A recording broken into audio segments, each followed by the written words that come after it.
जेकॾहिं कोई अबू बकर ऐं उमर जे ख़िलाफ़ कोई घटि वधि पंहिंजी ज़ुबान ॻाल्हाए, अरबी जे हिकिड़े शाइर हिकिड़ो शेर चयो आहे, ॾाढो बहितरीनु आहे। फरमाए थो लूमुल खुफाशी ला यज़ुर्रु शम्स, फरमाई वउवाउल क़ल्ब ला युज़लिमुल बद्र। फरमाए थो त चमड़ा तव्हां ॾिठा आहिनि, चमड़ा हेॾींहं जो लिकी वेंदा आहिनि, ऊंधा टंगियल हूंदा आहिनि। वञी वणनि में के पुराणनि जायुनि में ऊंधा टंगे वेही रहंदा आहिनि, पाण खे पूरो ॾींहुं ऊंधा टंगियल हूंदा आहिनि चमड़ा, राति जो ॿाहिरि निकिरंदा आहिनि ऐं पूरो ॾींहुं इहे चमड़ा सिज खे घटि वधि ॻाल्हाईंदा आहिनि, इन जी मलामत कंदा आहिनि। फरमाए थो लूमुल खुफाश, इन चमड़े जी जेकॾहिं सिज खे मलामत जेका आहे ला यज़ुर्रु शम्स, इन सिज खे कोई नुक़सानु नथी पहुचाए सघे।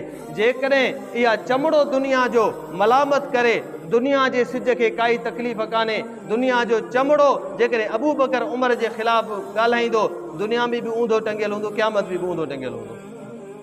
ऐं ॿिए नंबर ते फरमाई वउवाउल क़ल्ब ला युज़लिमुल बद्र। अजीब शाइर आहिनि अरब बि।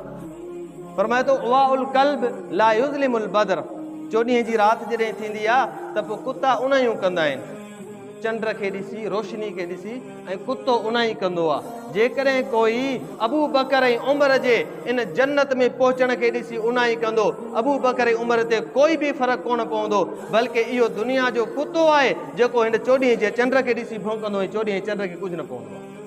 तंहिंजे करे कम अज़ कम पंहिंजे दिलि खे ऐं पंहिंजे ज़हन खे अलाह जे रसूल जे सहाबा जे लाइ कुशादो रखो।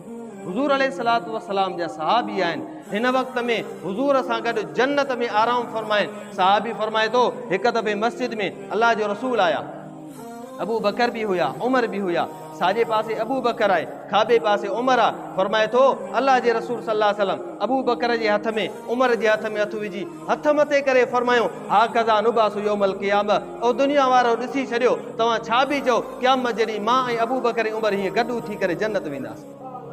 जॾहिं अबू बकर उमर हुज़ूर अलैहिस्सलातु वस्सलाम सां गॾु जन्नत वेंदा, त पोइ जेके अबू बकर ऐं उमर जा मुखालिफ़ हूंदा त पोइ उहे काॾे वेंदा? जंहिं जन्नत में अबू बकर उमर हूंदा उते त कोन हूंदा।